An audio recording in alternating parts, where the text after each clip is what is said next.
hay niños o niñas que con esta situación de pobreza ni acceden a la situación de la digitalización, en casa no tienen cómo poder hacer la tarea, porque a veces la pobreza parece que la vinculamos con el alimento, ¿no? No tienen posibilidad de comer, que también muchos, pero también hay muchas otras cosas que vienen vinculadas a ello, ¿no? Que podríamos, quiero decir, que se debería de pensar también. Sí, porque realmente cuando hablamos de pobreza no hablamos de pobreza solamente monetaria, sino Claro. material y de oportunidades también, esas oportunidades de la digitalización. También la pandemia se sabía que existía, pero lo ha puesto de relieve.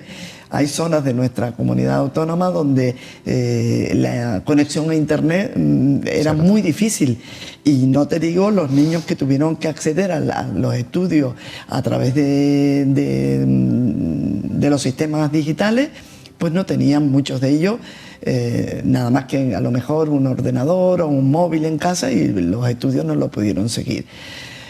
Se hizo mucho en ese momento, se dotó de material de educación para los niños que estaban en esa situación de vulnerabilidad, pero aún así ni siquiera los padres están capacitados para acompañarlos. O sea que hay un trabajo que hacer muy intenso. Muy intenso, ¿no? ¿Y en qué basaría ese trabajo? Principalmente, vamos a ver, no se puede llegar y combatir la pobreza infantil de un día para otro, pero sí tiene que haber una planificación y no se puede tampoco englobar a todos dentro del mismo, la misma acción que se vaya a desarrollar, ¿no? Realmente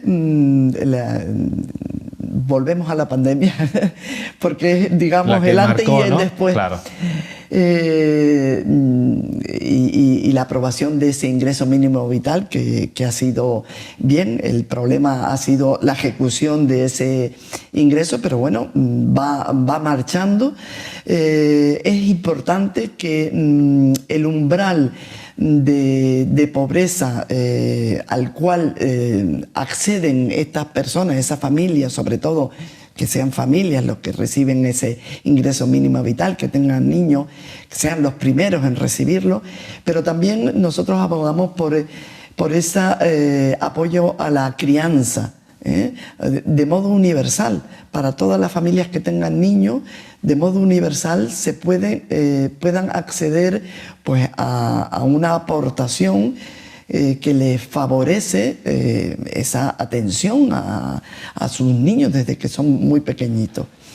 Y bueno, hay que ir apostando y teniendo esa mirada clara en la infancia, porque si nosotros rompemos esa pobreza infantil, ese riesgo de exclusión social desde esa etapa de la vida, estamos rompiendo el círculo de pobreza. Claro, porque al final estamos hablando de que si somos capaces de tener una buena formación desde la base, quizás no es el remedio único, seguro, pero sí que es mucho más sencillo conseguir que la pobreza vaya disminuyendo con el paso del tiempo. Yo soy de los convencidos que las cosas funcionan en relación al interés que se ponga, ¿no? Es decir, si yo soy una persona sensible con los niños, pues seguro que va a haber políticas mucho más eficaces y más efectivas que si no lo fuese. Por lo tanto, en este sentido soy convencido de que se puede mejorar. Se puede mejorar porque lo he vivido en primera persona, porque hemos sido capaces de hacerlo. Creo que hace falta liderazgo por parte del gobierno autonómico. Me explico, no es lo que opino de lo que se está haciendo ahora, sino de lo que se debería de hacer.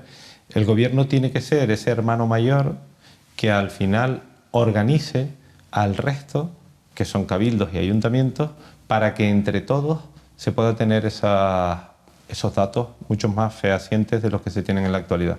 Yo estoy convencido de que sí, de que trabajando de la mano, pero teniendo claro cuál es el objetivo y no que cada uno vaya a hacer, permíteme la expresión, la guerra por su cuenta, pues creo que podemos conseguir que haya una mayor eficacia en cuanto a esos datos, porque al final es lo que se necesita para trabajar mejor, ¿no? Y para llegar a cada uno de los rincones de este archipiélago y poder ayudar a los que más lo necesitan. Porque sí, a veces se dan esos palos sin Sí, sentido, muchas veces ¿no? realmente cuando no tienes los datos claros, haces acciones pensando que van a lograr una efectividad y muchas veces no son tan Claro. efectivas las acciones. Yo he propuesto que los menores no acompañados que lleguen a Canarias, inmigración irregular, y que tengamos identificado a su familia en el país de origen, pues que sean devueltos de manera inmediata, ¿no? Porque con empatía yo digo, ¿cómo es posible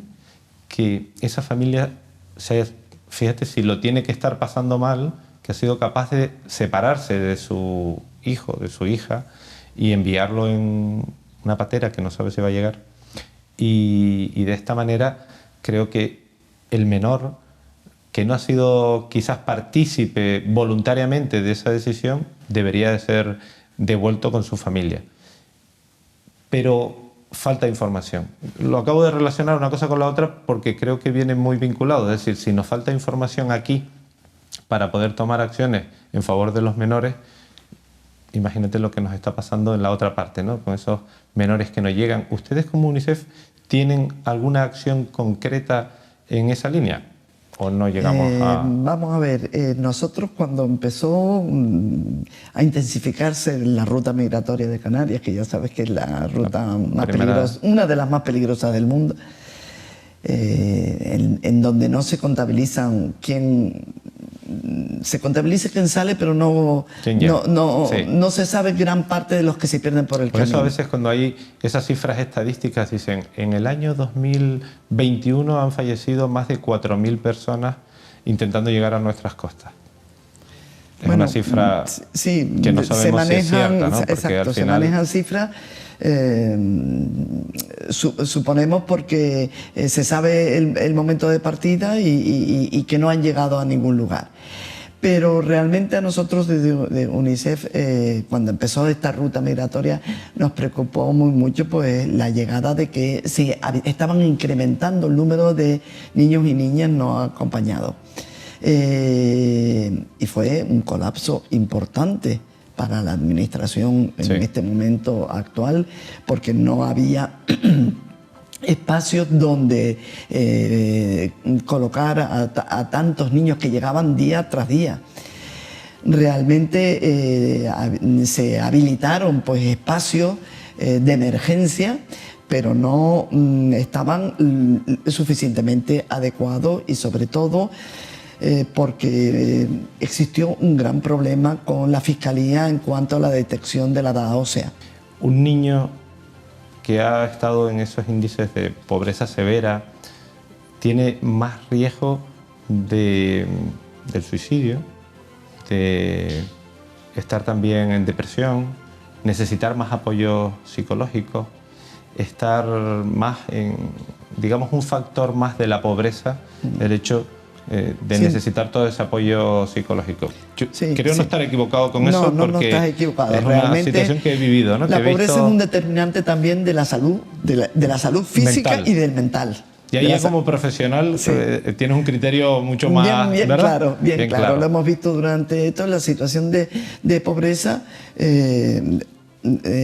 Genera pues un estrés emocional y ese estrés emocional se manifiesta muchas veces físicamente, pero sin duda en la salud mental. Se ha visto incluso que en estos últimos años el incremento, hablaste del suicidio, en los estudios de la Sociedad Española de Urgencias Pediátricas, se ha incrementado un 10% el intento de suicidio, de problemas de salud mental. Los suicidios se han incrementado ostensiblemente. Hay un estudio también a nivel internacional que publicó UNICEF del EMI, que es la encuesta mundial sobre la infancia, que fue enfocado a salud mental. Y se ve que también el suicidio, hay 46.000 jóvenes que se suicidan en una etapa de entre los 10 y los 18 años en el mundo.